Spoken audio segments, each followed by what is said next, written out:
Mandibulise kone bathandi bezemidlalo eMzantsi Afrika, ingakumbi kone balandeli bebhola elikhulu ke laseMzantsi Afrika. Amakhosi aphinda aza ngaphambili ke azama ukucacisa malunga nabadlali ke abathe babakhulula ke kule season baphulaphula. Nawukhumbula into yokubana ke iKaizer Chiefs sensation into yokubana ke abadlali xa ethe ke abavulela igate uzothi ugango kusabelo Radebe, uNjabulo Blom, uChiva Vero, uDove ngomvulo ke bavule igate bevulela pha ke uMduduzi Mdantsane. Isitsho ke iKaizer Chiefs sithi ke ngabadlali ethe ke yathi yabakhulula ngoba ifuna bakhawuleze ke bazifunela indawo and abekho ke kumqulu nakuluhlu labadlali ababheka pha kwilizwe laseNetherlands. Itsho ke pha iqela ke leKaizer Chiefs licacisa ke malunga nenguqu ke eziza kwenzeka pha ngaphakathi ke kwiqela leKaizer Chiefs ke kusekhona ke amagingxigingxi pha phakathi ke kwazitha Khwinika kunye nomfana ke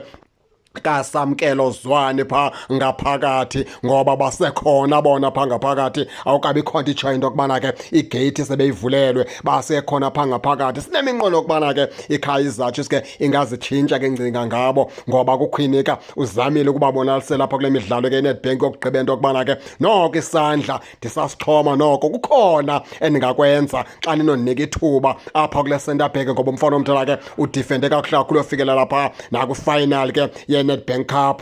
Lo mfana ke kaSamkelo Zwane, umfana omdala ngichula ukunyathela ibhola lakhe lihle qha kumfana omdala libethwe into encinci.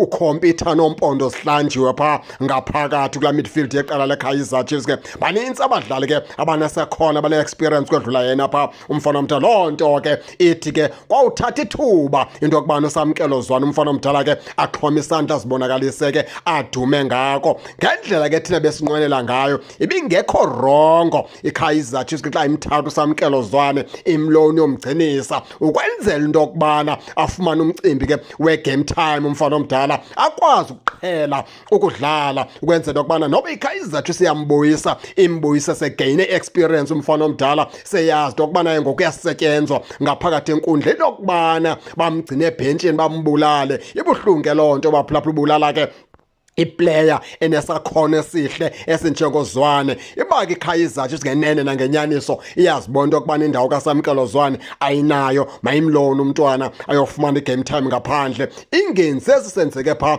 kumashiyana ndiyazi isizathu sokubana angaziceleli yena ilone kwiKaizer Chiefs umfana omdala, ngoba ixesha liyamshiya kakhulu ngento yokubana ke azibonakalise kwibhola lapha eMzantsi Afrika. Wokothuka sedibenise i-30 angabe sakwazi noba ke athathwe nayiphi na itim ke lapha eMzantsi Afrika, kanti uyazicelela ke ngokwakhe ilone uthi hayi ningase nindilone, ngoba ke umsebenzi wam ndawubona uba noko awudingakala apha ke kwiqela lethu. Ndingake niliphenje ilone ofumana ke igame time kwezinye itim, kwenze into yokubana nale tim yakho iphinde ikubona into yokubana uyakwazi udlala, iphinde kubize izokusebenzisa. Injalo ke baphulaphula ke, kodwa ke akuyo yam ndodwa, nani ningake ningene nitshone into yokubana niva njani, nize ke ningakhohlwa usubscribe kule channel kuze ningaphoswa zezemidlalo endizanothulela zona kwixa elizayo kakuhle babukeli.